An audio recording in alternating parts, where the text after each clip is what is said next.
I have to start off the bat by apologizing because Michael's precognitive abilities have finally caught up to us, and I might just go and invest in GameStop.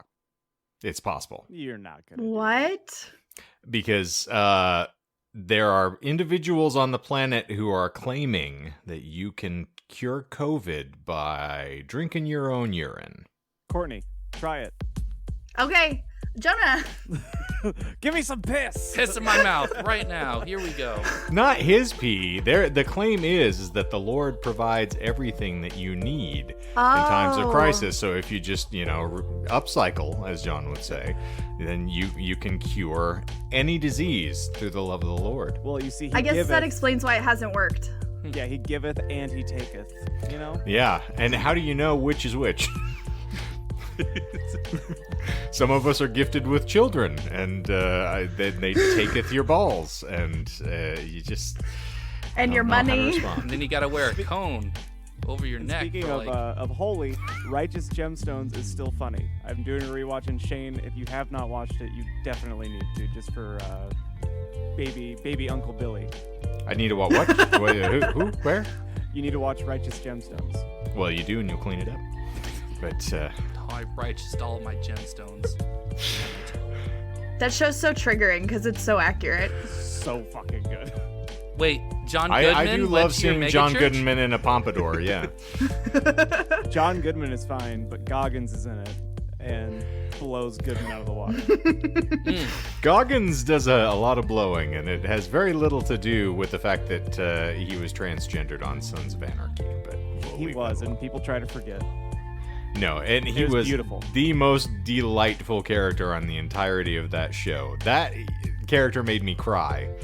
And we're documented here. It's on the record. I do that often, but Goggins put me over the top watching that show. It was brilliant. Yeah. Well, speaking of the plight of the commoner, for instance, swallowing various bodily fluids, Heil, come slingers, and welcome to another disturbing installment of this, the Disinformed podcast. I'm Shane. I'm John. I'm Michael. I'm Courtney.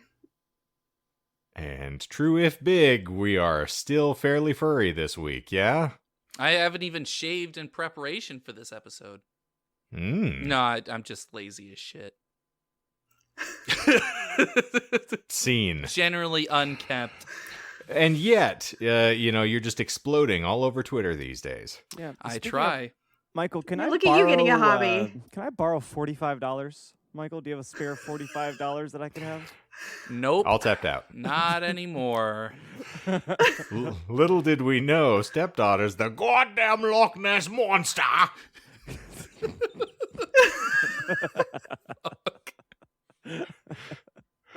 I'm sorry that you have a very short thief in your house. Did she at least buy something good with the $45? I don't remember. It was probably some stupid shit for a mobile game, like 100 V-Bucks or something. I don't know what the kids do nowadays. I was going to say, don't you besmirch Destiny like that, John? I was going to say, joke's on you. She probably downloaded BetMGM and she's doing she plays sports betting? Yeah. That's why she needed her mom's birth date so she could put in that she's over 21. It makes all the sense now. This goes all the way to the top. She probably has several $100,000 from just random bets that she has, and it's like No, I thought she was following her prospective uncle and buying crypto. Ooh.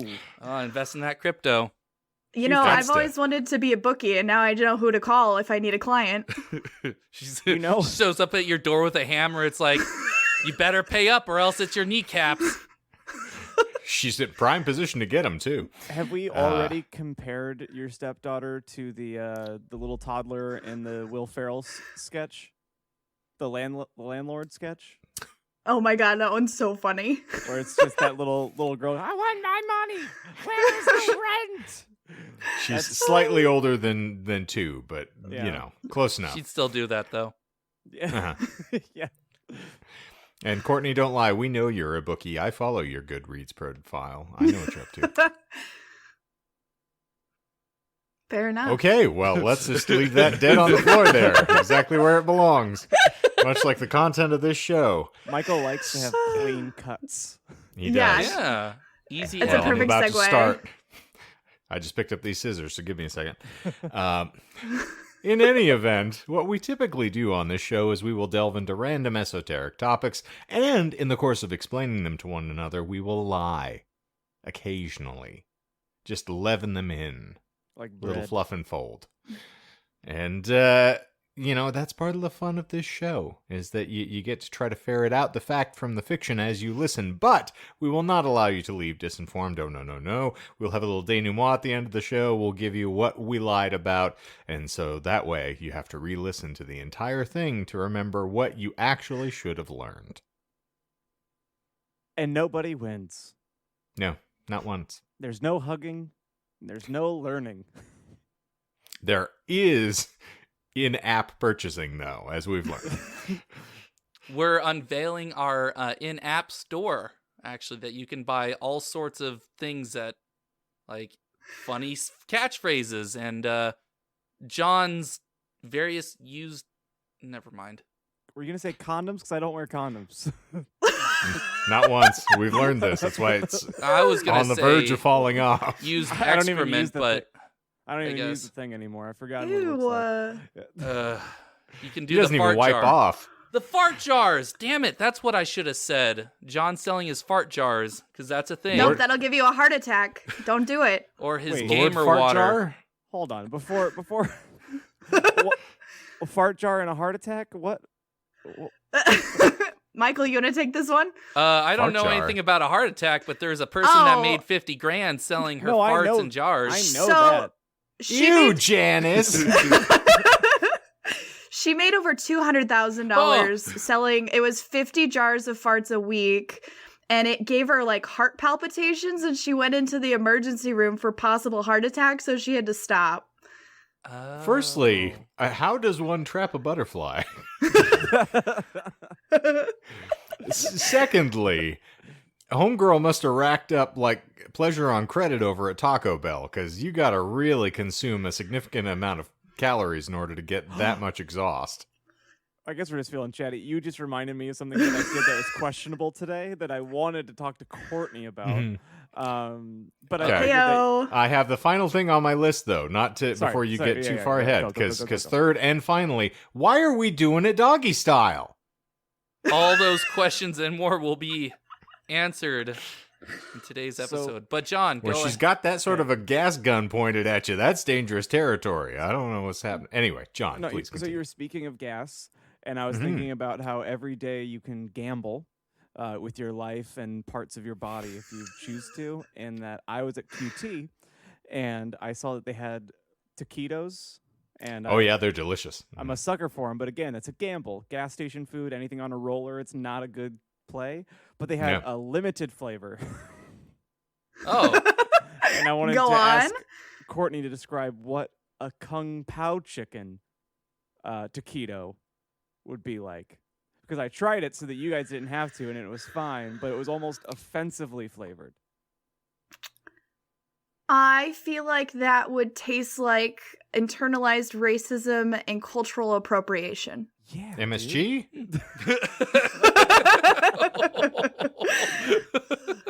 Exactly. But from the foodie, what is like a Kung Pao seasoning? Like what makes a quote unquote Kung Pao? If you pull it hard enough. Friction, Don't mostly. quote me on this, but I'm fairly certain that Kung Pao is from the Sichuan region of China, so usually it's going to be like a sweet, sour, and a little bit of like a numbing spice. Huh. Okay. I know that all would about that be- numbing spice, yeah. It would be along the lines of like sweet and spicy, but I think it might be American Chinese food, so probably lean more towards the sweet, especially if you're getting it in a taquito QT. Man, you know the most dangerous of all the quick trip foods, though, is they actually had a bean and cheese taquito that they marketed, and even I was like, that might be a bit beyond the pale for me. Yeah. You don't That's draw like the line at like the diarrhea bomb in a burrito? tortilla. Yeah, no, I don't need to squeeze my soul out of my ass. it's a guaranteed edema with every bite. Ooh. Anyway, thanks for indulging me. I was just I feel fine, but you Was it triggered me. good? Uh-oh. So you liked it. Define good. Well, he had an erection for at least 45 minutes after taking it. Well, it's a good Well, that thing was it the wasn't white Rhino tiger Bar. pills he bought at the gas station as well. If Midnight Mass is good, it was True Blood. Oh, no. Huh? Okay. It was tasty, but it was just very unsatisfying. Do we need to get Suki back up here? Suki. Hey, we'll get Becky back on the show. She can do her line again. Oh, she's alive and well with that. We're in season Okay. 4. Fucking stupid. Speaking I of got 3 stupid, episodes into that show and I had to tap out. So Oh, it's fucking garbage, and it's not sexy hot garbage. It's just garbage. no, I was very confused. Doing a little shimmy, get this jacket. Okay. We're being treated to Well, a show. Michael, I don't know if you can tell, but we're slightly reticent to get our fur on again. All but right. I'm ready for your efforts. Yeah, what speaking of what have silly, we got? Okay. So Give us the elevator pitch from last week so we can catch back those up. up Yeah, who yeah, yeah. may not be familiar with what happened. almost Thanks certainly. for asking. Like John. Yeah, that I literally Says the planned guy all. who's asking for it. Yeah, for you. Because I'm running the fucking show, you mook. That's God. offensive. God I come from damn. a long line of mooks. Shut up, you fat fuck. All right, Michael, go. There are 6 lies today. Ooh. All right. So, in the last episode, we covered what the furry fandom is, some common misconceptions, and then Ugh. dug deep into where the fandom came from. Starting with funny animal literature of the 19th century and expanding into early Disney fan clubs, we found that Disney kept depriving those who enjoyed funny animal cartoons of something more adult, something more mature. While Disney and Like America... Mickey's taking a shot at Minnie. Yeah, I mean, Like we kind of covered that with the, what was it? The Air Pirates funnies, but yes. Take my gloves off. Yeah, something, Sorry, yeah, allow yeah, me yeah. to insert my goofy laugh again. Thank you. Been a dirty little mouse. Oh, yeah. So I did read, in part of my preparation for this, I did read at least part of the first issue of Air Pirates Funnies, and it is Oh. exactly like that. I Don't- think... Don't Yes? fucking lie, Michael. You're still reading. You're still No, watching. no, it was a bit much when they brought out a caterpillar that had genitalia for every, like, 2 legs. Well, now you're just being ableist. Furthermore, we've proven Michael's got that once every 2 months shotgun blast accumulated. Yeah, so Very I'll true. I'll wait until that time is up to read it through again, just to make sure I'm not biased in any way, shape, or form. that's but- reasonable. Mhm. Yeah. While Disney and American censorship prevented fans from seeing stuff closer to their age, Japanese animation like Kimba the White Lion helped fill the gap, even if it was terribly censored for American audiences. Mm. Thus, independent artists and cartoonists sought to fix the problem themselves by going way over the top and producing underground funny animal comics with an X, whether by placing animals in mature situations like Fritz the Cat, or by deliberately satirizing Disney characters in adult situations like Air Pirate Funnies, as I previously mentioned. Mm-hmm. From there, the fandom got more inclusive by giving more people the opportunity to contribute to the fandom through submitting their artwork and fiction to amateur press associations like Voodie and Rowbrazzle. That sounds made up, that name. What? Rowbrazzle? What the fuck is that? He talked about it last week. Yeah, Come on. yeah. You were paying There's attention. not even lies. I This wasn't. is He this is- stumbled over it 7 times. Yeah. I mean, for fuck's sake. I'm just trying something new, so that's actually probably what it sounds like, not like rah rah rah rah rah rah rah, as I probably pronounced it Oh, last I time. remember that now. Yeah, see, Oh. see, exactly, yeah. Yeah. Some- Can you acknowledge on air that you're taking my advice after Oh, having yes, litmus yeah. tested that? So we tested last week, where I don't stare at their faces while I'm trying to read, and magically I have a lot better pronunciation. So that's what I'm doing. Strangely this week. enough, attention deficit disorder can be curbed. Huh? It's almost like I'm a can't- doctor now, by the way, in case you didn't know. Your publication will be coming out next week. Indeed. I drank the blood of some people, and Mm. now I'm a doctor. There you go. That is how Yay. it works. That's Mhm. why I am still in college, because I haven't taken that step yet. You'll True get there blood. someday, bud. One day, maybe after I'm dead. Suki, can you feel my influence? I am rock hard right now. Like taquito hard? Oh no, harder. He's teriyaki hard right now. I am gas station taquito hard right now. He's gonna put that pow into that chicken. Did you do like pick it up with the tongs and kind of flop it around to make sure it was really crispy? No, he just went full in with his dick. No, that thing was hard enough you could break out of Shawshank prison with it. I can feel it poking inside of my stomach right now. You're supposed to chew it, not swallow it whole. Not where he comes from. Fair enough. Fair What's enough. that something dick stuck in toaster? Instructions unclear. Stuck dick in toaster. Choaster.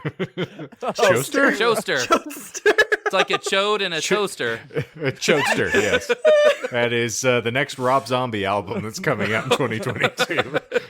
Didn't Limp Bizkit already do that album? Yep. It's part of it's a his cover. new metal. It's an entirely separate concept genre. No. It's new. He's going 3 layers now. Do the new. At around the same time as Voodie and Rao Brazel, clubs centered around appreciation for Japanese works began to form. In particular, the Cartoon Fantasy Organization, or CFO, was founded in the Los Angeles area in 1977 for those who enjoyed works by Tezuka Omasu, the person that did Kim of the White Lion, and then also Astro Boy. Mm-hmm. Quick question. Yes. Not to completely continue to derail you, but inquiring minds need to know what that booty do. Only doggy style. Only. Why? Nice. It's part of the contract. Okay. You would know if you stopped chonking. Hashtag never stop chunking. Don't stop the chunkin'. Hold on to that chunkin'. Duncan? So because I enjoyed reading out my section titles, this next section, this isn't even my final furry form. What episode of Behind the Bastards are we pulling this from? So I was just going to ask that. this is actually not from Behind the Bastards.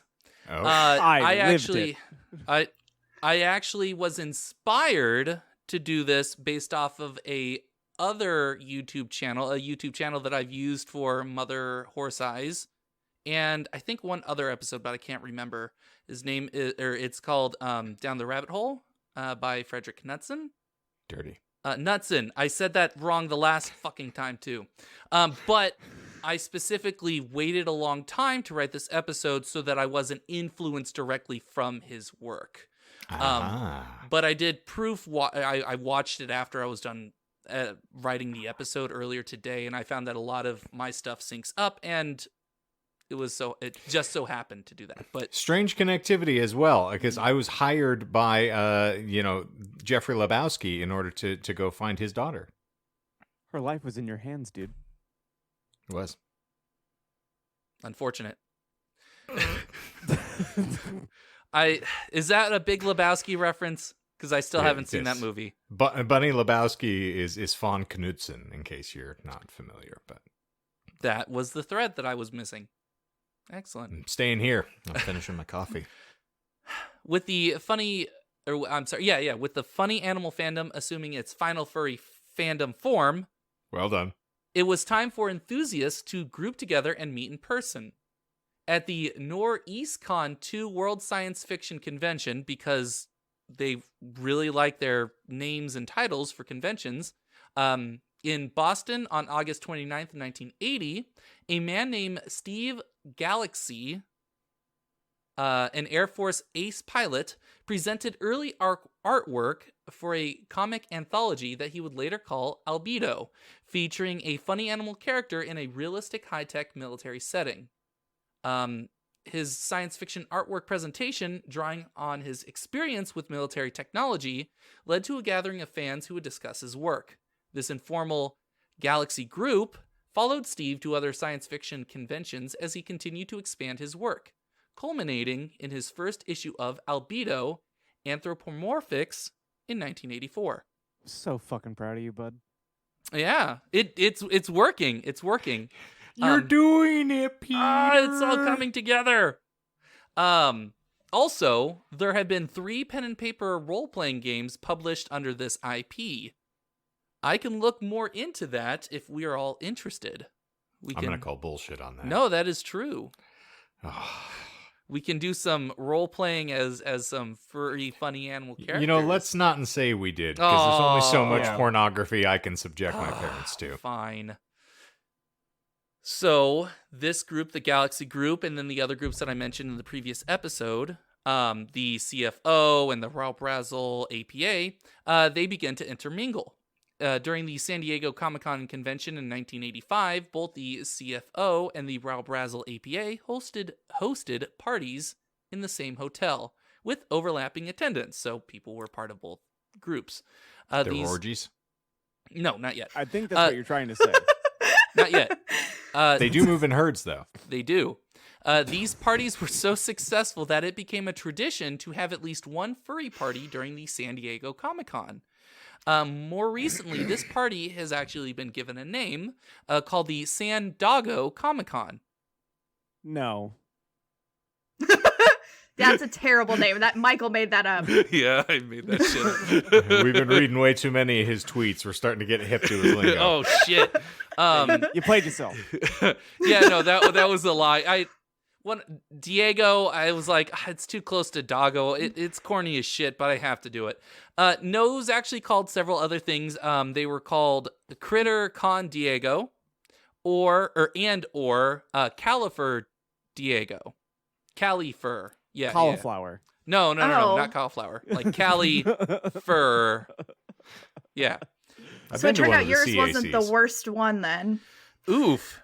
I mean, thank you, but disagree. oof. Yeah, no, San Doggo Comic-Con, that sounds like ass.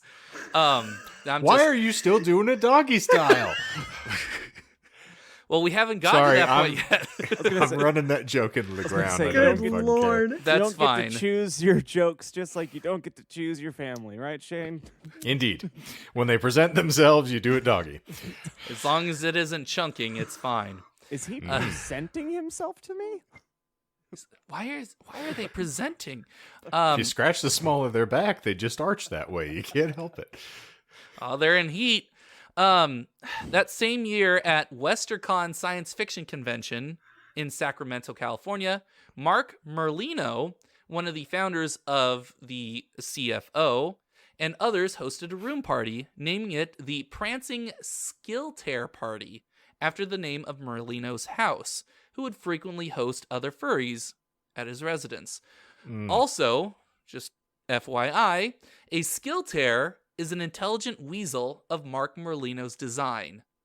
So it's kind of like almost a humanoid weasel, but not necessarily. It just looks like a weasel that's standing upright and wearing outfits. So like the one in the new DC movie that came out recently that was horrifying? Oh, Suicide Squad. Suicide Squad, yeah. I wouldn't know weasel. because I never saw it. I was going to say, y'all aren't Roger Rabbit fans, and it shows. True. I'm trying to think. I don't know. Was there a weasel in Who Framed Roger Rabbit? There was the gang that Christopher Oh, Lloyd... yeah, you're right. Yeah, the gangsters, the OGs, all that stuff. Yeah, okay. You're right. I'm Kind of like that, actually. Fairly similar. Let's see here. Because, the weasel in Suicide Squad did not wear a shirt and licked everything vigorously. Oh, it was so gross. Logan's kinda girlfriend has a dog that looks identical to it. I thought you were about to cast true. aspersions at Logan's dear girlfriend. She doesn't Like, wear her a shirt, eyes and are firmly ensconced in her head. Thank you. Oh, I thought you were going to say she doesn't wear a shirt and Charlotte's she licks delightful. everything. I mean, I haven't seen her shirtless, but I'm sure it's delightful. Ugh. Logan, Godspeed. Yeah. you know, more power to you. Merlino's Prancing Skilltear is the first furry commune founded in Orange County in September 1983, when Merlino and several others had moved in. While Merlino was a permanent resident of the house, many people would move in for a short while, usually about 4 to 6 rotating fans. While not all identified as furries, all were fans of various meeting. You waved and I glanced over and I said meeting instead of media. No, it's oscillating. That's the appropriate term, Michael. Fine. Oscillating I can't do this fans. today. This is too much. Fuck. It might just turn me off, my friend. Like an oscillating fan. Steve Jobs didn't die for this.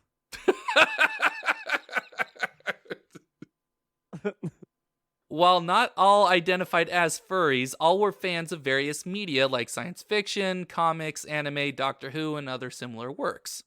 Additionally, the Prancing Skilter was the headquarters for Conference and later Califer. So both conventions that we will get into in a moment. Anyway, the furry animal movie Animal Olympics, created by a Steven Lisberger, I think that's how you pronounce his last name, the creator of the film Tron, was shown at this WesterCon party along with some Warner Brothers short cartoons.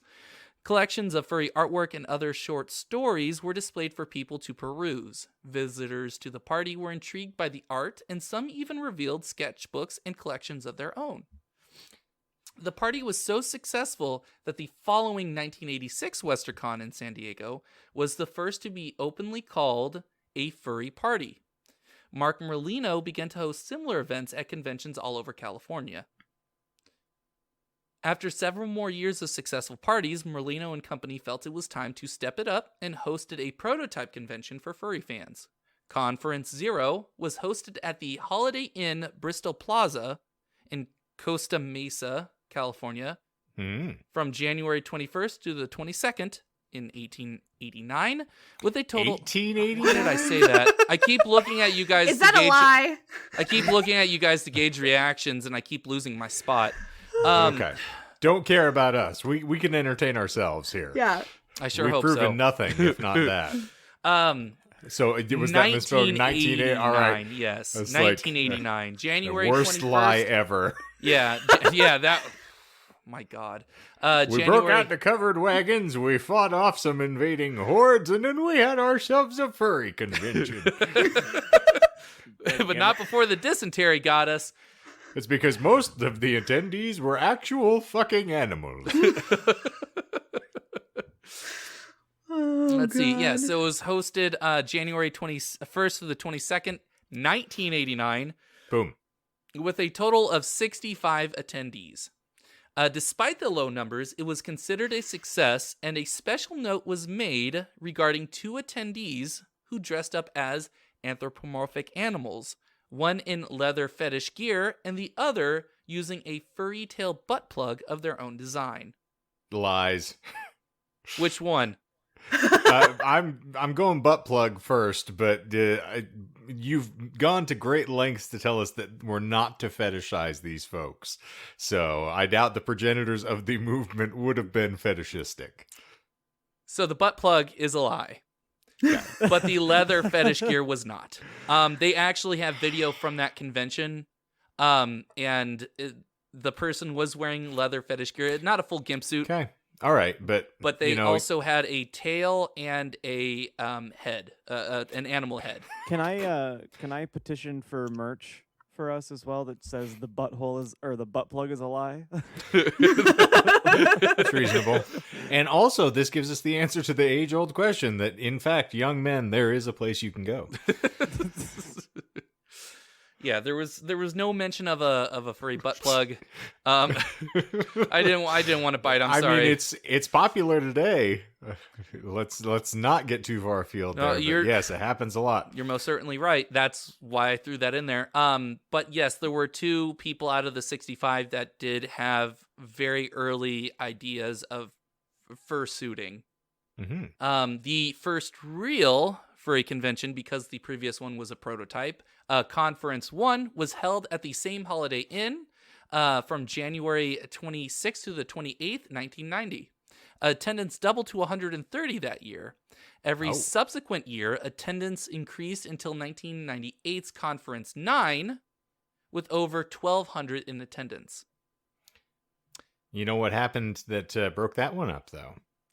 I actually do, and we'll be covering that soon. Oh, the Undertaker throwing mankind off the top of Hell in a Cell? Mm-hmm. Yeah. That actually happened in that Holiday Inn. Okay. Yeah. I said stop the damn match. It was family. my only... He had a family, not anymore. In 20 feet 1990... down, wasn't it? It was, all the way through the announce table. Mm-hmm. In fact, it knocked his butt plug out. I think it did more than that. Tail and all. I think it knocked it back in. No, it actually, the butt plug was sticking out of his nostril by the time he had made it to the ground. It was terrible. It went through Horrible a to journey, see. a terrible, terrible journey. In 1993, the term fursuit was coined for the fursuit mailing list for those who wish to create full-body anthropomorphic animal costumes. And later, conferences held fursuit contests and dances. Other furry conventions that sprung up during the 90s was 1994's Furtasticon, later named Conference East in 1995, even though it wasn't connected in any way with Conference. That's an important point to make for later on. Okay. 1992 saw the first British furry convention, named the Great British Fur Con in Surrey, England. It was later named HouseCon, as most of the planning took place in the home of Ian Curtis. Bullshit on Great British Fur Con. I wanted to give a couple of funny... I appreciate I like it. That's great. Yeah. No, it was called the first British Furry Microcon because it was hosted over the weekend at the home of Ian Curtis, and only a dozen people attended. I think there was a science fiction convention that was close by, and so he reached out to people that were in the area, and it's like, hey, come party at my house afterwards. Could you really call that a convention? He did. I was like, I can't say I had an orgy if it's me laying on a field of 12 magazines. Like, it doesn't really work that way. I hate to tell you. It's an orgy for those magazines. The paper cuts, good lord. They're very moist. Ooh, Jesus. Michael, Don't are you wanna- going to talk about how much money these people spend on some of this stuff? Just out of curiosity. No.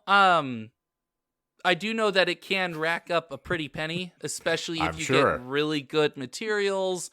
If pretty much you could either build it yourself, or you can pay someone to build it. There are people that do that for a living. But those are like very nice fabrics, like stuff you can't even dry clean. So I would assume that it would be a lot. How do you Spitballing. know this? Did Did you have a fursuit that you needed to dry clean later You due think to I can unnamed afford substances a fursuit? or dry cleaning? Is it Yeah, $45? exactly. He knows this because Tyler knows this. Yeah. No, that probably came up over the course of how many sources do I have now? 807. 54 sources. Holy so crap. yeah, I'm quite proud of this topic. And Topic. it was probably the most fun I ever had writing a topic, just because it was interesting to read so many different sources, so much nuance in it. I could go on for hours about it. I'm not going to. It's Thank the you. Hoboken of esoteric topics. Mm-hmm. No, I think Heavy Water is the Hoboken of esoteric topics. But you've never been happier to perform a podcast. Oh, well, that's different. I was more talking about being Never happier been to happy. die. Oh, Let's see here. Eurofurence 1 was held in June 1995 near Hamburg, Germany. it's just a bunch of French women that didn't shave. Oh, God.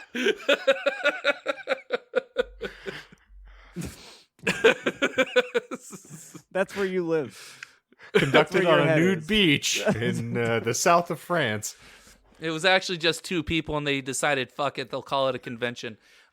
Why were they doing it doggy style? Well, at the nude beach, you can do whatever you want. Except for, no. Yeah, only doggy style. Only doggy style. Well, in keeping with the French spirit, he was about to come, and he was like, I give up. He's Wow. about, he waved the wrong white flag. One of the largest current furry conventions in the United States, Anthrocon, got its start in Albany, New York in July 1997. While some of these conventions were started the old-fashioned way, by word of mouth and through APAs and fanzines, the second British convention, called UK FurCon, was organized entirely over the internet. And that goes into my next section. It's a bird, it's a plane, it's the early internet. I think you just killed Shane.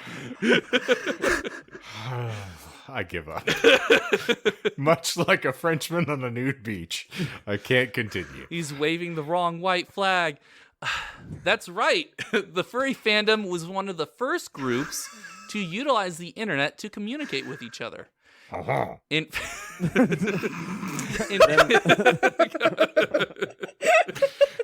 in fact, some members of the furry fandom were using precursors to the internet all the way back in 1983, called the Bulletin Board System, or BBS.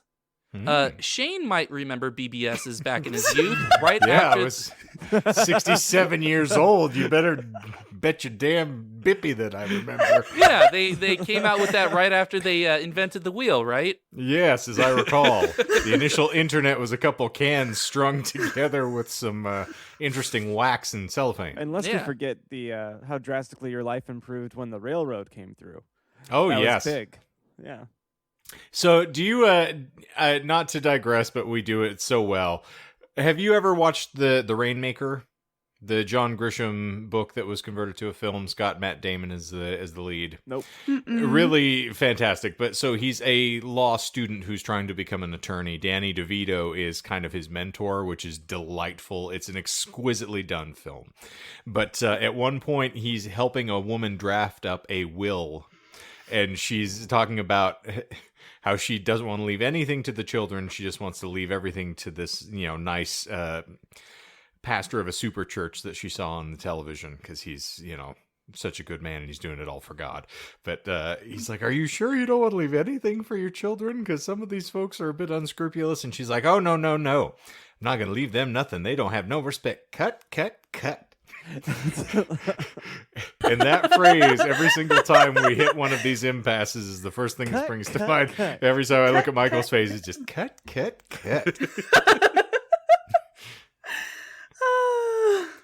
Cool. To be brief, as covering pre-internet online communication in its entirety would be several episodes long, a BBS is a computer... And a lot of Al Gore, let's not forget. He did invent the internet, and it is a series of tubes in a box. Yes. I think those are the two main jokes associated with that. A BBS is a computer server that allows users to connect to the system using a terminal. Once accessed, users can interact with other users through public message boards and sometimes through direct chatting. The user can also upload and download data from these servers, but at very, very slow speeds. In the early 80s, that speed was about 1,200 to 2,400 bits per second.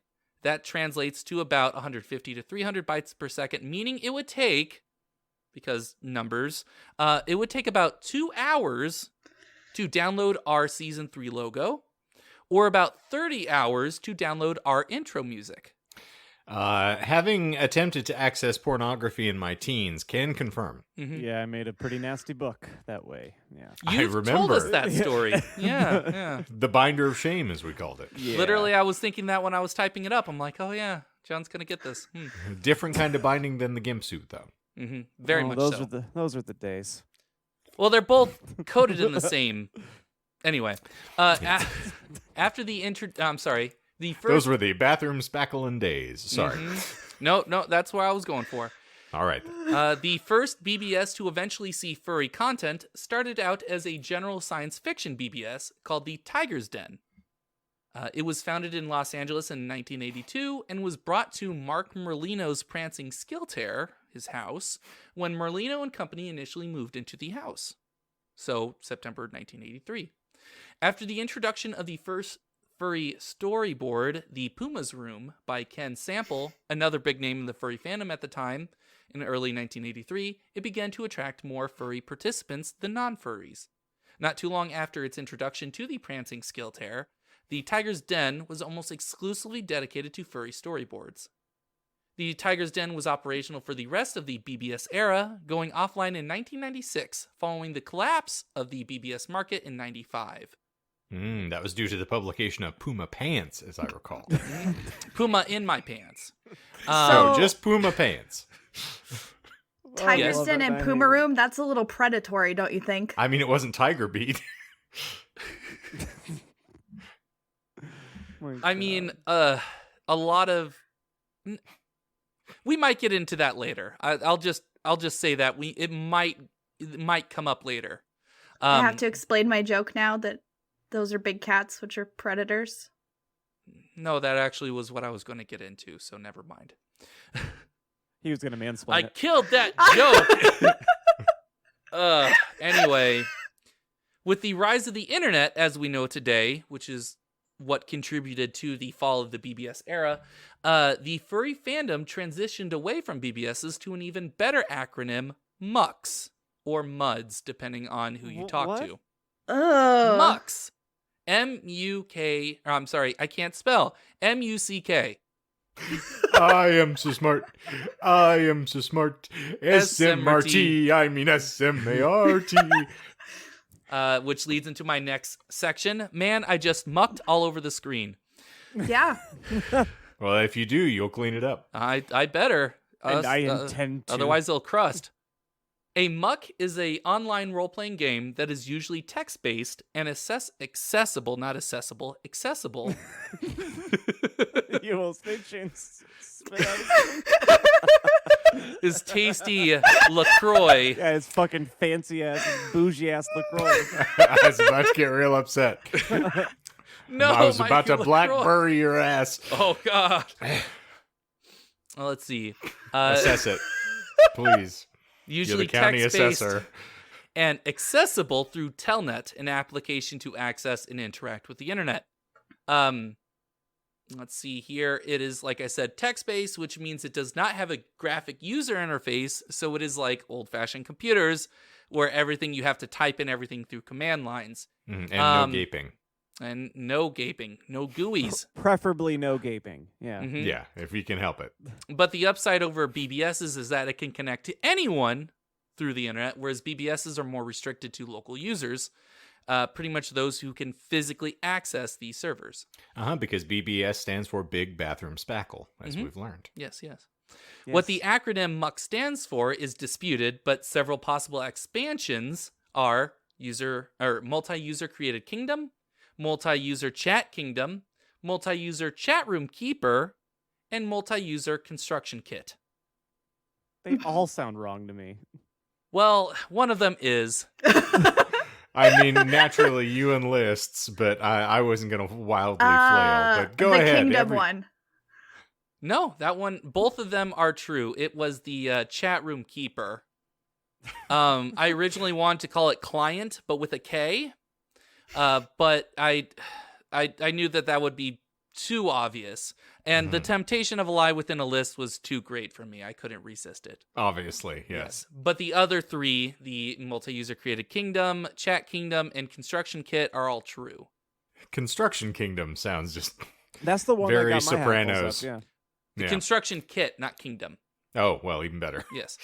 The first exclusively furry muck, named Furry Muck, was created. I'm sorry to give you that visual. It was created in November. Can I tell you what I'm envisioning though, Michael? Because isn't Yes. there a Pokemon named Muck? Yes. And it's but like a pile of mud? Yes, it's spelled M-U-K. Yeah. That's Yes. what I'm picturing, because you said originally M-U-K, and now I'm just picturing that covered in fur, and now I'm upset. I'm just picturing anybody who's ever owned a long-haired dog. We've all had to deal with that pain. Interesting. Yeah, it's not great. So, Furry Muck was created in November 1990 by... Still no. Still no. Not I'm even not going to close. repeat the name. It was created in November 1990 by several furries living at the Furry Home at Squirrel Hill, a furry commune started by Carnegie Mellon students. No. Yes, Carnegie Mellon. That's a university. She takes your in university Pittsburgh. and raises you a no. It was created by these furries living in Pittsburgh, Pennsylvania. It eventually moved into the Bay Area in late 92 as the students who run the muck found jobs in Silicon Valley. It was users on Furry Muck. No. Yeah, I thought Not you at were all. going to say that. I was trying to interrupt. It was users on This Muck who organized the UK FurCon entirely online, as I mentioned earlier. In fact, it occurred over the same weekend as HouseCon 4, because it's not just enough to have one Microcon, he had to keep having them. Leading to accusations that UK FurCon was trying to hijack fans from HouseCon. It was later agreed upon that these events coincided completely by accident, as there was a lack of communication between furries on This Muck and non-internet furry fans. This miscommunication is important because it shows that the fandom had grown large enough that not all furries were aware of and know of each other. It also highlights the differences between those in the furry fandom. Some interact primarily online, whereas others still use the amateur press associations and other types of analog media. And some back alleyways. Mostly back alleyways, word of mouth. Mm-hmm. Yeah, doggy style.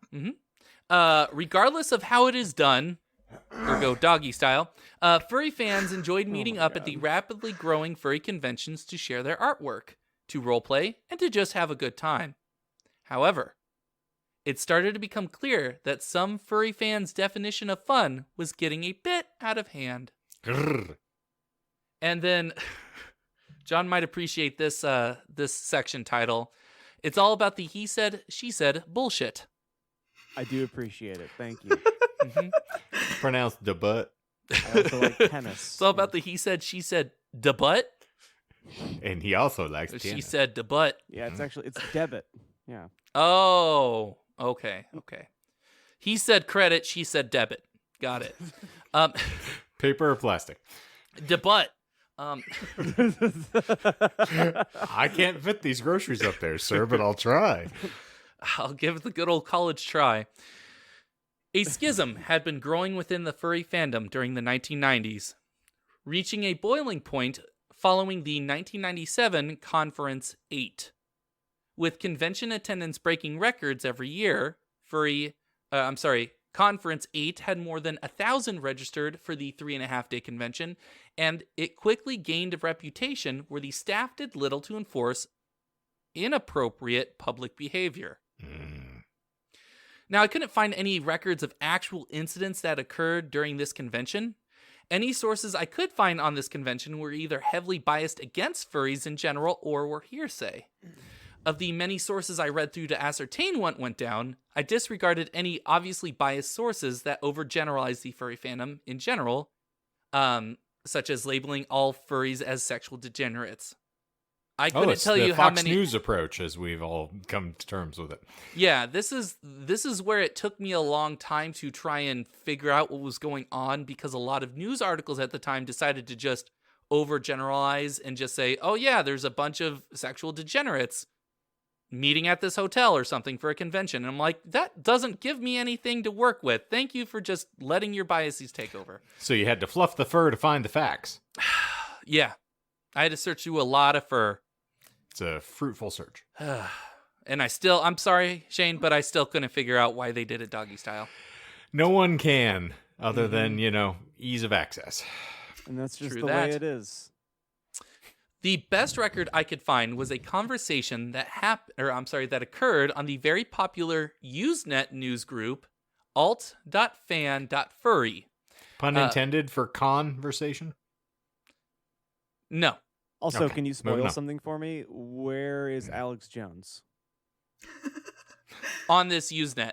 No, I don't even think he's started, radio hosting at this He's point. out proselytizing to the frogs at that point. I think. Merry Christmas! Hey, get back here! I'm talking to you! Come to Christ, not at each other. Hey! Stop it. Um, You'll get warts doing it that way. They're still doing it froggy style. Dear and it's turning them all gay! Christ. I'm trying to spread the word of doggy, and they are just bumping asses over here. I don't understand it. Damn chemicals in the water.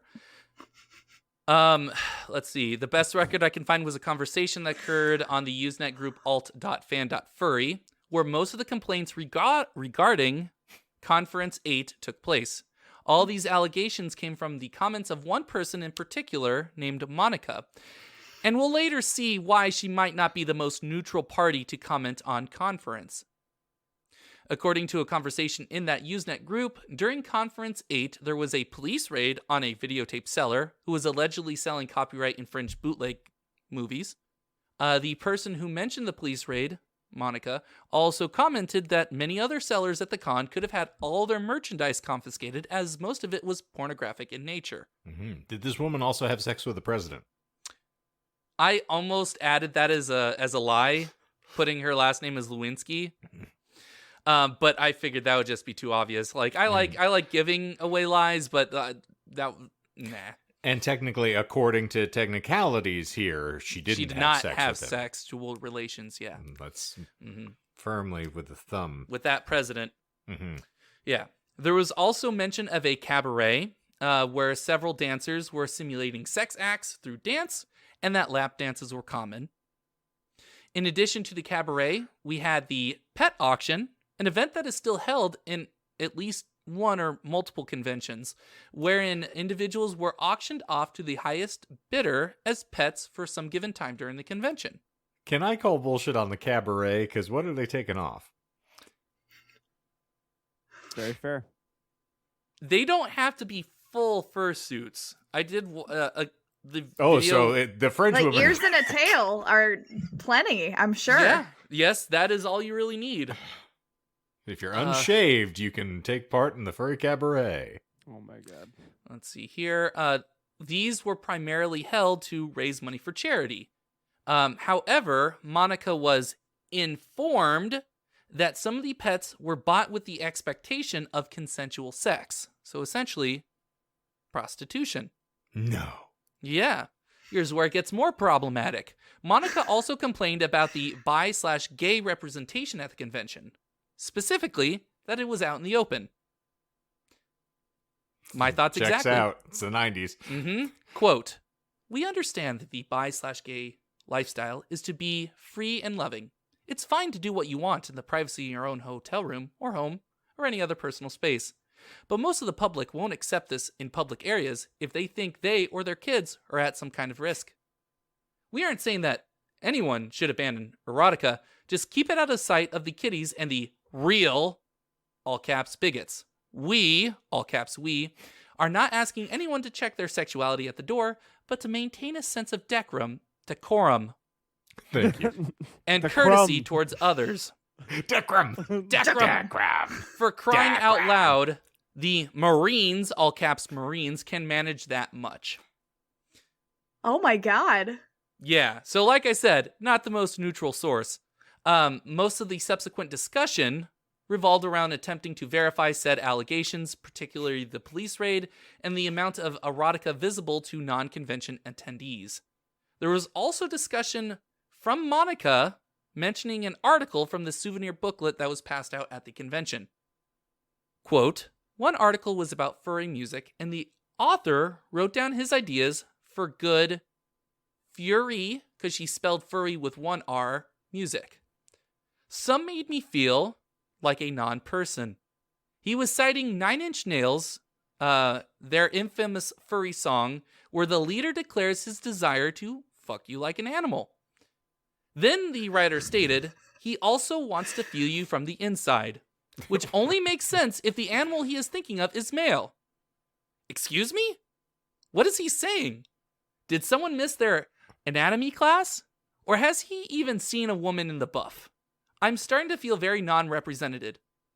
Except when I see all the pinup art at the art show. Represented? I misrepresented. I'm sorry. That was my bad. It was your enthusiasm that carried you away there. I got excited by the non-representation. Is she claiming that you...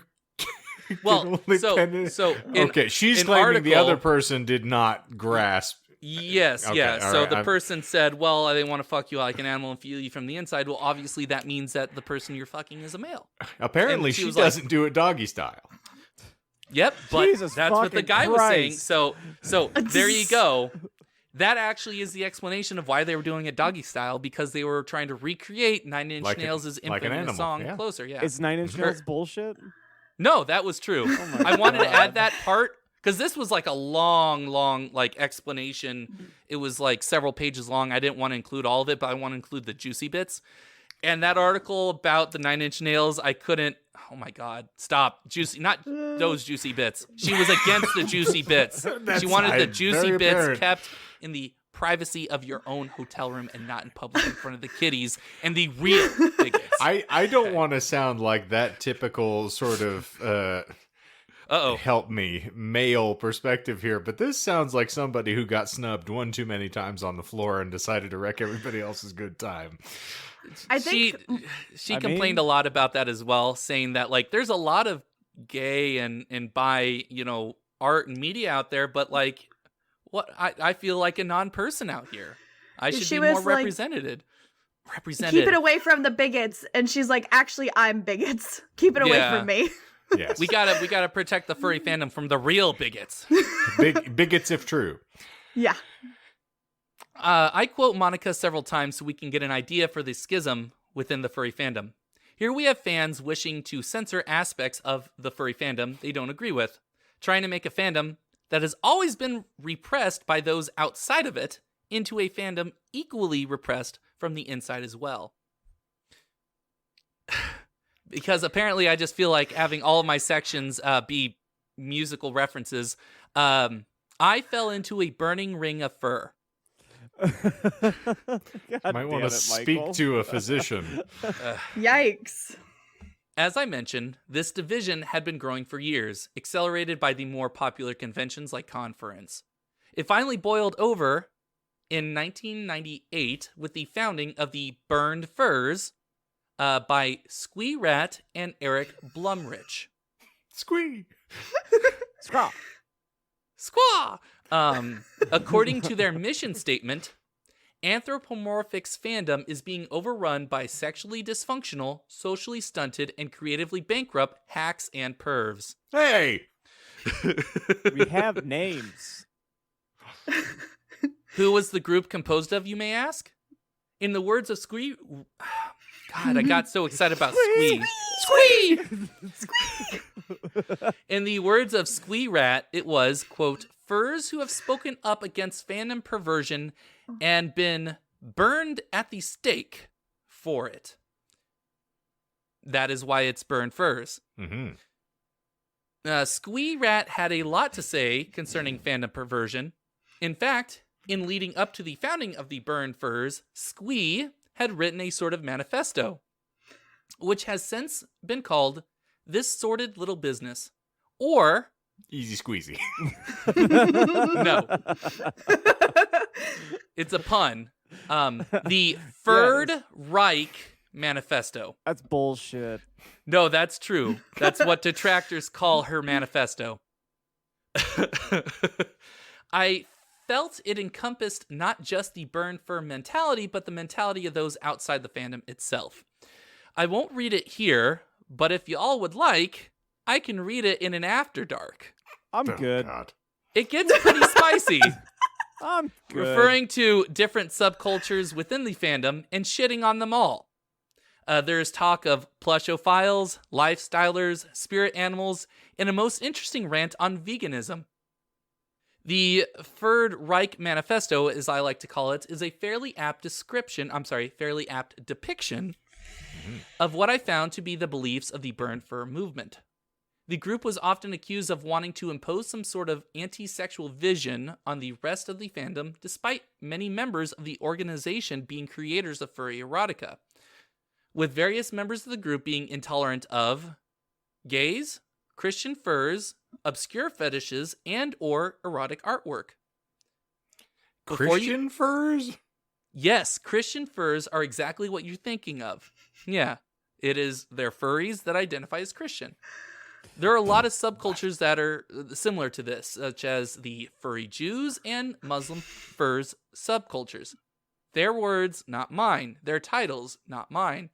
Essentially, if you can think of a political or religious affiliation, then there is a furry subculture of it.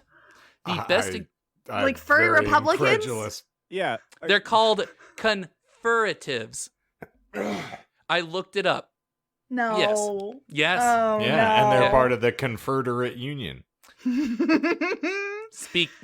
Kind of not really speaking of, the best example I can think of are the Nazi furs. No. A furry community that, according to WikiFur, quote, harbors an interest in World War II era social/political paramilitary Germany. So they all dress up as German shepherds? In a way. Bless your heart. Oh, We'll go with wow. that. We'll go with that. I will say that their That was armband rough. isn't the swastika. It's actually a, I think Is it a pastica? no, That's it's a paw. Persepolis. It's a paw. Yeah. All the color scheme is still there, but it's a paw instead of a swastika. I'm not gonna let Michael stomp out your bit. I want you to think long and hard about a I hate pastica. myself for that. Please kill me now. Pastica. When you first said that, I thought you meant like pasta, and that you were just like me and you mispronounced it. But She mispronounced pot sticker? yeah, it actually is a pot sticker in the armband instead. Chinese. On the other side, we also have the Soviet furs. Bless Soviet. you. I don't know why I said that wrong. Soviet furs, which, quote, harbor an interest in Soviet-era Russia and East Germany for historical, militaristic, strategic, living history, reenactment, culture, language, artistic, and my favorite, fetish reasons. Why did you just turn into Max Headroom, boy? What? Okay. I don't... Outdated reference. Moving on. Okay. Hell, there is even a group called the Cult of Furs, a group of furries who bond over being part of one or more religious cults. Burn furs are generally intolerant of persons promoting their unusual kinks via the media, which can give the appearance of representing the furry community as a whole. In my opinion, this is more of an indictment on the media than those subcultures. Just as I mentioned in the first episode, misrepresenting or overgeneralizing a group based on interactions of only a few people or interviews of only a few people is a failure of the journalist and not those being interviewed. Well, also, though, in defense of journalists, they realize what sells, and this story Yes. that is more Yeah. salacious is going to get people interested. You cannot have a feel-good story, pun not intended, about folks in fur who just love and support one another. No one's going to give a fuck. Yeah, We that is slow right. down at car wrecks. We don't stop when people are hugging on the side of the road. Yeah. I was going to say I would find that a little weird if there were just two people on the side of the road hugging and all that, but We would be in a better world if it happened more frequently. Now kiss. True. At least if those people were vaccinated. now kiss. And wearing masks. Speaking of the media, the I burn- actually, sorry, not to divert there, but there were 2 students in a study room making out with their masks on. No. Hell yeah. Do they cut little That's holes hot. out for the tongues? At That's that hot. point, I was like, it's not the equivalent of a condom, my friend, and that's not a dental dam either, so No. you missed the point completely. I thought it was Sam for a second, and then I had to walk on. Bye. Yeah. Little boy! Hello. Speaking of the media, the burn furs were mentioned in underground media articles published by Disinformation.com and the Philadelphia Weekly. Granted, Philadelphia Weekly published their article a good 4 years after the burn furs dissolved, but better late than never, I guess. Can we all bullshit on disinformed.com? Disinformation.com. Disinformation.com. And Sorry, no, I got that is excited. apparently true. I didn't type it in because the source that I got said that it existed, and I didn't want to proof check it. Well, let's hope that they are not prone to being litigious about copyright enforcement. Hey, we're disinformed, not disinformation. I'm sure that they could still quibble that point with us, friend. Ugh.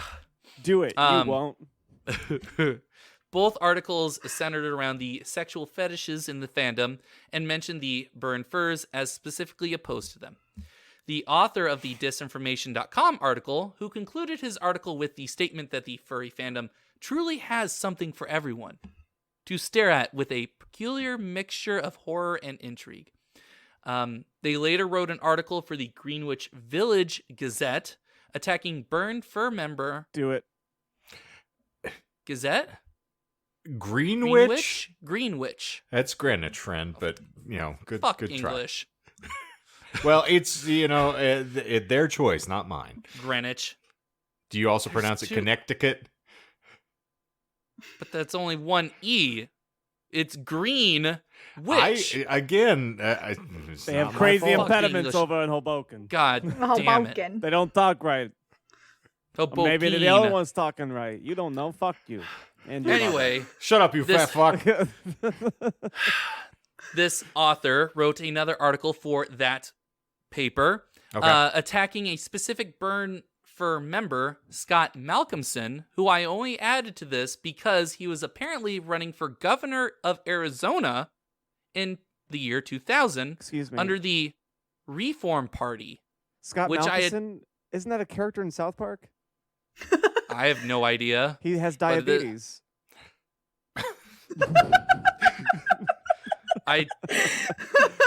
Scott Malcolmson. He apparently was a burn fur, and he was running for governor of Arizona in 2000 under the Reform Party, which I didn't know existed. Reform. Which leads us to the next section, the one I am most proud of, Captain Amerifur, Civil Woof. Fuck you. Blow me. As soon as the burn furs came into being, it was subjected to harsh criticism. No fucking duh.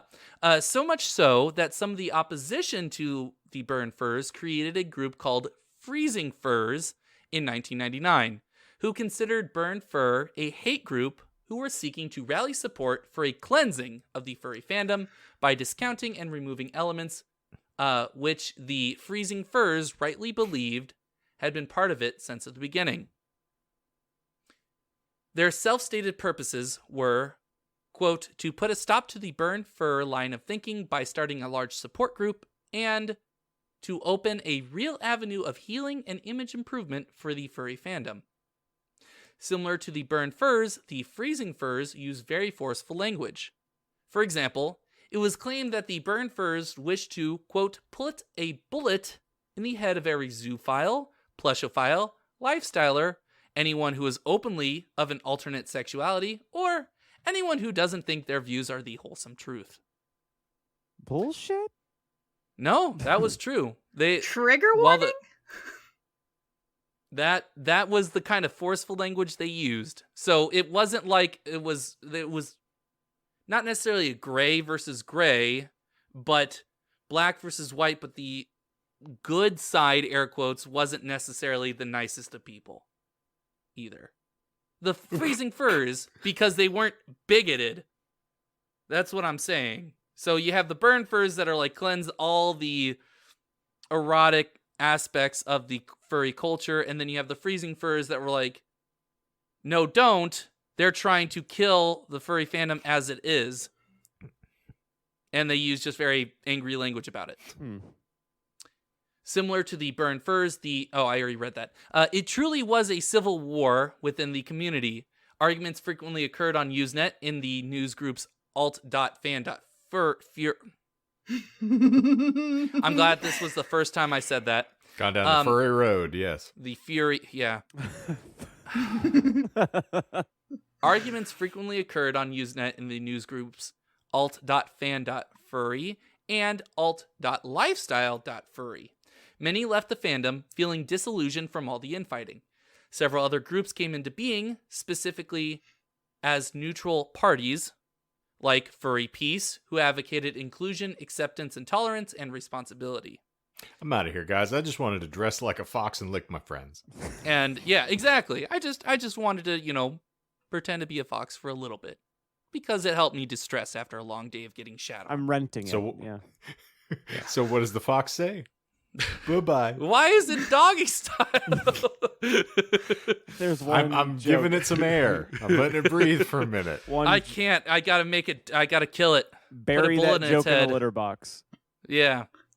This factionalism spilled out into other aspects of the furry fandom. Conference, one of the final straws that split the fandom in the first place, was one of the main battlefields.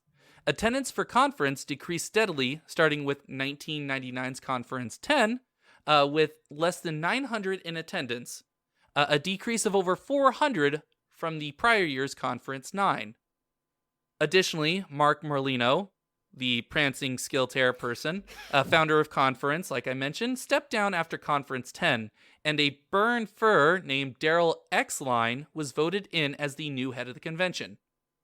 This led to several big-name burn furs to claim that Conference was now a burn fur convention. Many who believe that burn furs existed to kick all the degenerates out, their words, shied away from the convention altogether. Now, what was the voting body that brought this in, if you don't mind me asking? It didn't specify. I assume that the staff members of the convention, so the people that ran the convention, voted for it. But it also could have been that it was taken to a vote for the people attending the convention in general. Because, I mean, you imagine if it's that divisive, you would probably have had some sort of voting system in place. But yeah, it might just be someone was appointed and had a hidden agenda. Speaking of hidden agenda, at least one or a couple of sources mentioned that he came out as a burn fur after he was elected. That would, okay, yeah, I was going to say, because otherwise that seems a little incendiary to have an advocate for the other side and be like, okay, well, here you go. Yeah. We're throwing our allegiance that way. Mm-hmm.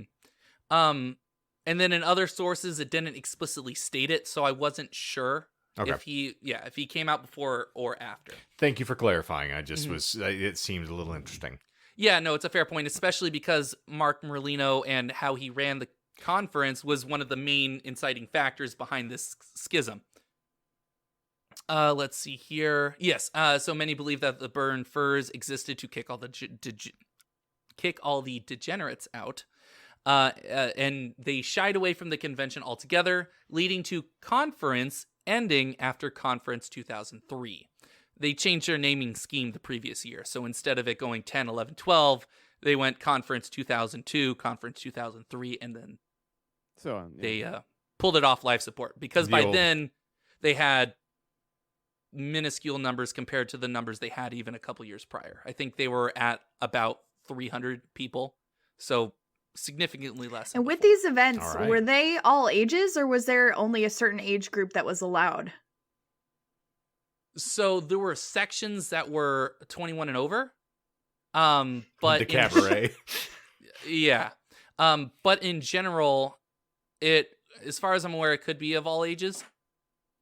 There's actually subcultures within the furry fandom, specifically the gray muzzles, which are furries that are on the older side.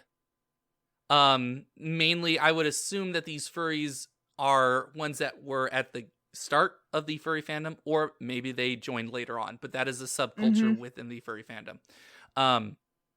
Yeah, so it wasn't necessarily, they didn't give demographics, but I would say that there was no age restriction, except for obviously the pornographic materials were secluded off. Let's see here. Now you're probably wondering who won the Civil War. Yeah, Michael, who won this Civil War? The answer is neither. The Freezing Furs disbanded in late 1990, and the Burn Furs faded into history by around 2001. Many people on both sides leaving the furry fandom altogether.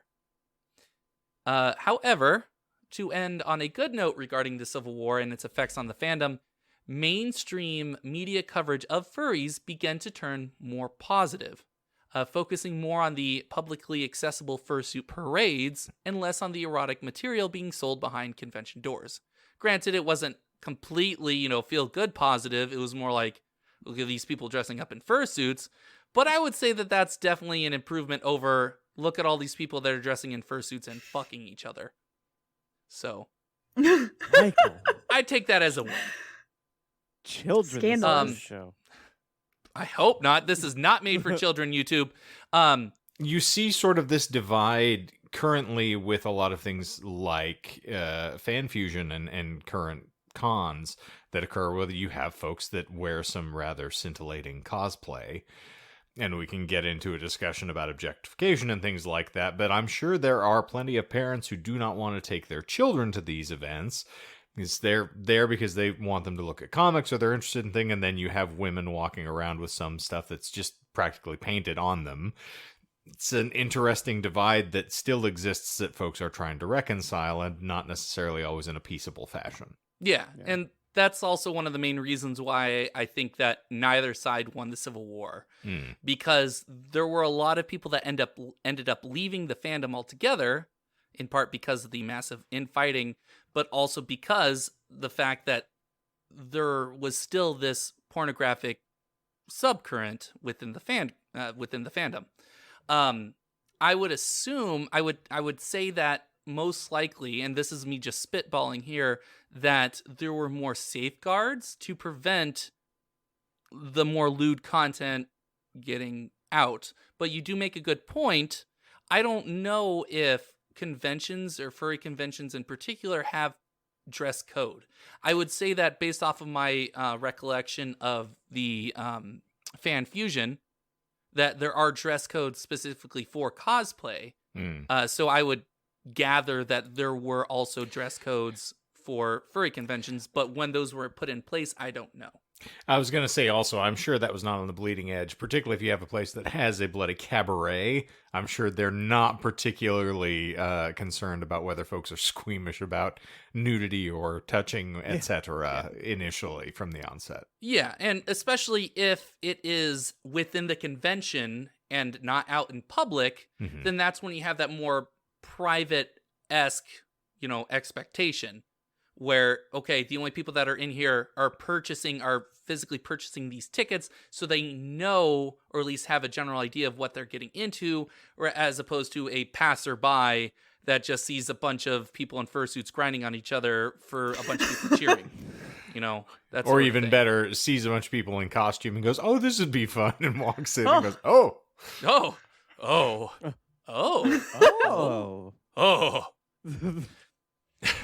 Why are those guys spitting into a bucket? Oh, God. Hey, Michael, give me all your O's. I want those clips. Okay.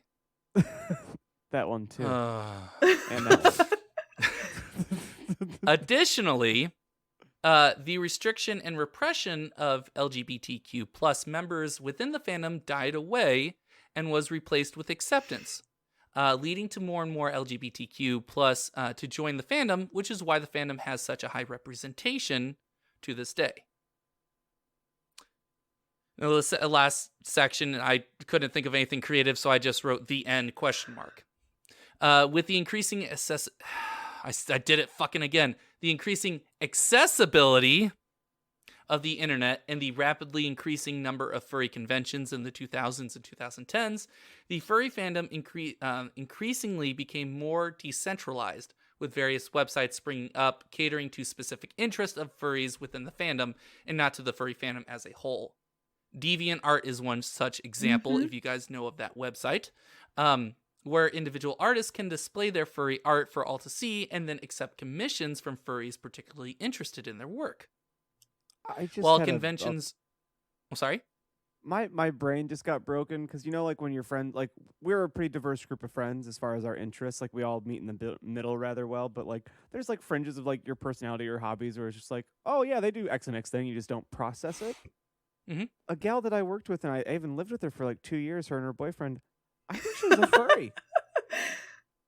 Nice. At least casually, in the context of she did have a DeviantArt profile, and I remember that she was actually making money on the side because people would commission her to draw their characters as well. Or, they had to me from the outside, it just seemed like she was just really into faux D&D shit, But yeah, if that's what it takes, then I think my friend is a furry. And we also know that you've been with a woman in a catsuit. I feel and to turn you on, so you might technically be a closeted you as well. furry. Yeah, I was going to say, I feel like 2022 is going to be a rough year. Uh-oh. He's gonna turn on his camera, join in the call, and he's just gonna be in a full body fursuit. Yeah, what this reminds me of is I think I'm gonna steal Michael's bit here and say that we are possibly going to have to sequelize a prior episode and call it Cat Suit Boogie 2 Electric Boogaloo. If I ever find that woman in the wild, I'll be like, "Hey, I'm married. I'm not interested at all. I need to interview you. Can you?" Did you come on our podcast? And then You came on me already. yeah, but... and then promptly leave because I don't want you to have my address. But well, actually, no. We assume we can do it this way. What the fuck am I thinking about? What am I Bring thinking? your butt plugs. Yeah. She can tell where you live just based off of the door and the painting and the fact that, well, you're covering your outside, so we can't see outside today. And this is going to crack John up because he's the only one who's going to get it. But I'm curious to know if you still just woke up like this. Boo. While conventions are still an important fixture in the fandom, they don't play the centralized role that they had in the 90s and 2000s. This fandom is a perfect example of a community where people can pick and choose what parts of the fandom to enjoy and experience, which I think is it's a perfect example. That's how fandom should be. Not that when you join a fandom, you have to engage with everything and every facet of it, and that if you don't, you should be excluded in some way, shape, or form, but it should be something that you enjoy, that you can engage with however you feel. Indeed. You can love somebody and not want to touch their dick. Exactly. True. Now, this isn't to say that the furry fandom is all sunshine and rainbows. There are plenty of situations where old stereotypes would flare up, and the furry fandom would be drugged through the mud again. I was debating adding another section on the failure of Rainforest 2015, and yes, I said that correctly. Rainforest? But I feel like that might make for a separate standalone episode if there's enough interest in it later on. I don't want to do a part 3. We don't want to be dragged back into the muck again. You can say that again. But here is where I will end my coverage of the extremely convoluted history of the furry fandom. Woo! Yeah. I thought you had one more sentence based on how you said that. No, here. we were right all here. waiting. Yeah. I thought there was a paragraph about to happen, but nope. Here's This is where I the will end. Much like your sex life, we don't know when this is over. Where does it begin? over when Where I does it say end? oh Jesus, I'm not crying yet, so I think it's ongoing. the Michael story. Dr. Michael praised you on the interwebs this week for your previous week's efforts, and I think this week was infinitely more entertaining. So I agree. kudos and well done. What do we you. miss? Oh, no stabs, John? I was going to say, any stabs? I know John just wants to know the answers and not have to try for it, but... Yeah, it was no good when they gave you the books in school that had the answers in the back. You know, it just ruined the whole thing for me. You're like, Well- spoilers! I want to have a stab that the butt plug is in fact real. No, I already, No, the butt said it plug was is a lie. It's always a lie. The butt plug is always a lie. Never believe the butt plug. It's a fake promise. It's just a disappointment. Any actual stabs instead of the butt plug? It's a little hard to swallow. Well, yeah, it's a butt plug. Well, it's not a mouth doctor, plug. I slipped and fell when I got out of the shower. I really don't know how that happened. So the butt plug went all the way in. I need assistance. There's also an eel up there, just in case you needed to know. Do androids dream Electric eels? of electric butt plugs? Oh, that would have been a better title. Damn Do it. androids dream of electric eels? No stabs. So no actual stabs. Okay, cool. All right. Flow my tears, the Feger said. So the first lie, I mentioned a man named Steve Galaxy. I think that's how I pronounce his last name. I said that he was an Air Force Ace pilot. He wasn't an Air Force Ace pilot. He was in the Air Force, but he was a technical artist, which explains why he was able to draw these military technical equipment. So you're saying if he Tanks, was what a have pilot, you. he couldn't draw? Yeah. Oh, okay. Pilots can't draw. Yeah. They can fly. Oh. Yeah. Like an eagle? To the To the sea? See, yeah. But when they do, the time keeps Wow. on slipping. All I'm going to say is Slipping. he's pretty fly for a white guy. Then you got the San Diego Comic-Con. You got the furry butt plug. You got the great Furdish. Allegedly. You got that butt plug. Yeah, let's. You got the Great British Furcon. Let's see here. You got the multi-user chat room keeper. You almost got them all. Almost got them all. If it wasn't for you and your pesky butt plugs. Butt plugs. Gotta catch them all. And the dog, too. Damn Digimon. They prefer Do to you be called actually have to furries. catch all the Digimon as No. well? What's Digimon? What do you do with the Well, Digimon? they are the champions. Cry. That's They're what I the- know about the Digimons. They're digital monsters. And their They're digital album monsters. for their first movie is banging. Is one of them your No, stepchild? she's not one of the Digi-destined. Fuck. Oh, as of right now, she's a digital monster. She can purchase anything she wants. Not in this economy. So, yeah, that was the last lie. Okay. Yeet. Yeet, So I skirt. mentioned Yeet. I mentioned a subculture called the Cultifers, where it was a group of furries that are from various religious cults. That was a lie. The Nazi furs and the Soviet furs, all true. There's no group. That is what I What? called No, bullshit you on, didn't. though, Michael. When? He did.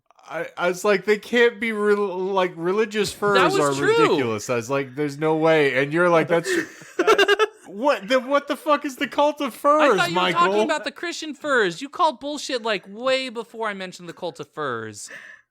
Because you're like, Christian You're the worst. furs? Aren't they the same thing? I get, okay, all right, that's fine, I guess. Fine. I mean, technically, you're right. I didn't call it when you called it, but then you basically did the same thing All later. right, fine. That counts then. I know. I will take that. I didn't get it. I'm just very confused. I don't consider Michael. cults to be fucking religions. I'm sorry, that's my own bias. I consider most religions Well, to be yeah, cults. I mean, so, all squares are parallelograms, but not all parallelograms are squares. Well, you would know. Because I am one, a parallelogram. Also, Sorry. Oh, go ahead, No, Michael, sorry. that the cult of furs was a lie. That's all I was gonna say. I was trying to look up, as I've been doing for the past couple of weeks, like random shit. So I was looking up the Digimon, like to find their taglines, and it didn't really pull up anything but a slogan generator. And the first one's, "If you can't beat Digimon, join Digimon. Step into the Digimon. You can't top a Digimon." Not with that attitude. There's first Why is love, it doggy and there's style? Digimon love. Why is it Digimon style? Gonna I mean, okay. I can top a Digimon. I top from the bottom. Gonna It's be fine. a while. Grab a Digimon. Hungry? Good. Why wait? Yeah, good Digimon has Danish written all over it. You're not a Digimon when you're hungry. A day without Digimon is like a day without sunshine. A Digimon a day keeps the monsters away? I just every time I hear that word, I want to hear it in a Jamaican accent. That's You offensive. gotta go and find all the Digimon. You're gonna take them out in the sunshine. You're gonna give them all the good Digimon. Serve them on a toast. Okay. Jamaica jerk Digimon. It's very spicy. I'd try that. I like a good Jamaican jerk chicken, yeah. Well, Michael, you can't Oh. have it. You can't have jerk That Digimon. makes me sad. Not in this No, economy. You're right. There's no There's way. no way. No. There's no answer. Yeah, how Uh, did we get bit. stuck in an So Apple we'll just Jacks execute commercial? Small bow. I am Digimon. You know, you can have an Applejack ice cream cone or milkshake if you go to Oh. Wiener Schnitzel right now. We're not sponsored by them at all because we can't No. get wieners on this podcast. But yeah, Melissa and I went through their drive-thru last night, and I was like, "Ooh, Applejack ice cream cone." So How was it? I didn't have one. He's like, I'm not gonna try that desperately shit. trying to cut down on sugar. Oh, trust me, I wanted it, but need it. I'm trying to make better decisions Touch in my your life. body. I need it. I'm not Sam. I'm not just going to eat every fly-by-night gimmick bit of bullshit that I see on a sign. Now would be a really great time for you to pull out the taquito that you got from QT. You know, that Kung Pao taquito. I mean, and just I take still a ate nibble. I ate a Digimon chili dog. Wait, but Nothing. you guys tops have heard about the Digimon. new Arby's sandwich that's coming out that's supposed to be so spicy that they give you a 12-ounce milkshake with the sandwich. I heard of that. I'm very excited. Are you gonna? I thought they had the meat. Well, they also have the And the sweats. milks. They have the meats and the sweats. That's nice. That's Mhm. very. That's how I like to approach Yeah. eating food. Yeah. Those Give me the dreaded meat sweats, Daddy. yes. That's just the pants I put on before we go through the Talking about- drive-through. I got my meat sweats Talking on. about I'm the ready meat to go. But why are we doing it doggy style? To get them meat sweats. Well, we are at Wiener Schnitzel. It's appropriate here. Talking about sweats though, Courtney, you guys feeling all right over there? You guys I getting mean, better? She only coughed up half a lung during this Yeah. episode. If I have to go get swabbed one more time, I swear to God, I'm gonna lose it. Dirty. Why is it a doggy style? swab? Well, you know, we were talking about that this morning. Like, Why did you they know, it put could in have the been a other one? rectal swab, so I guess we can be thankful for that. We feel mostly glad that okay. wasn't a It's still thing. clearing out. Like, I'm sure you can hear a little bit the more longer I talk, but we have survived COVID again for like the third time. Congrats. Nice, well done. As long as it's not a urethral swab, I'll be Whew. fine. But Little, Here's hoping. John's indeed. excited. You can test me Well, every as day. of right now, the sound and the fury, William Fuckner. I Yes. think I had an exposure. ooh, woo. He walks up to a testing station, dick out and everything. You've got an exposure Swab now. me. Yeah. You know what is so funny though is there is like a certain sense of shame going up and getting tested as many times as we have this week because it's the same guy there every single time because we go to the same testing site and he's like, you guys have been here before, and we're like, yeah. At least you're not on a first name basis with him yet. Uh-oh. We make poor decisions. I had a quick trip to keto before I came here. Oh, God. Okay, well, thank you, Michael, for Yeah. those wonderful lies. They were delightful. I loved every one. And thank you for your Digimon. Gotta catch them all. No. Well, I'll say, not only on Courtney's behalf, but I will thank you for the sheer volume of phlegm that has been dedicated to this show for the past couple weeks. I'm sure it was delightful for you to edit It was through. it so. was fun. Sorry. Yeah, I'm sure. Well, you do, and you will clean it up. But I will also make a promise to all of you now that I hopefully have gotten it out of my system. I will put a moratorium on the doggy style joke. I Going don't forward, fucking believe you. I No, will. pussy. I'm a We'll just man of my switch back to word. chunking. I will. No chunking. Would you say that Indeed. you're putting it behind you? Can you, in fact, back that ass up? I've told that story before on this show, have I not? It sounds very familiar. It has a ring to it. I've told you personally. Yeah. I know that you've been present for it, but yeah, I don't know whether we've committed it to think so. celluloid or not. Are you- So yeah, take us out. I was in the midst of what we will call carnal passions with a woman at one point, and we elected to change up our positions, and the recommendation was to, in fact, do it doggy style. I asked why, but nothing was clarified. But she flipped over, and she was like 1.5 feet away from me. And I was trying to find the best, and you're kind of lost in your thoughts at those moments anyway. You're a little distracted. There's a lot going on. There were, pulleys and levers and animals I needed to maintain. But in the midst of the activity, I was like, how do I... Because I'm definitely not reaching, and I'm not going anywhere. So at that point, I said, do you want to possibly back that ass up?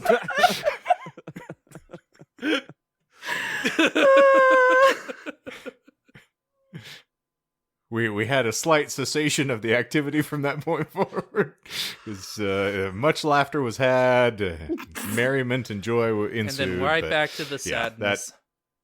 And then she got hit by a car on her way home, and never heard from her again. Crushed her on impact. She was gone. Yeah, no, I was with this person for a while, and I never lived that down. It was routinely, anytime anybody ever said back that ass up, she'd like slow turn, look at me, and I'm like, fuck, I know. And that's why Shane doesn't go to hip-hop shows anymore. Yeah. It was the most Caucasian way to say that phrase, too. It wasn't like, I was like, do you want to possibly back that ass up? Bitches ain't shit. Am I In right? fact, they are not. They currently are tripping. I ball so hard, motherfuckers want to find me. But first... They want to find me, but first they must find me. Gonna skate to one song and one song only. Okay. That's right. I can listen to Kanye. I'll allow it. It's acceptable. Jay-Z's on that track. It's beautiful. Anyway, ladies and germaphobes, as always, we're delighted to have you here, doggy style or no. And we hope that you've enjoyed every position available to you, including fur or not furred, frozen, flash fried, or burnt to a crisp. But naturally, you can find us on all your preferred podcast platforms. If you're not subscribed already, what's wrong with you? It's 2022. We can't deal with commitment issues at this point. There's too much shit going on. So just dive in. Press the button. Also, to John's point, if you go to Spotify, tell us how delightfully we're doing every single episode. Give us that 5-star. You know what? I don't even think I've done this. Wow. You fucking... Former do that right podcaster now. John. Do that. It's a good instruction. And by the way, if you're listening to this on YouTube, I see you, Jess. Go ahead and smash that like button, because Michael would be very happy.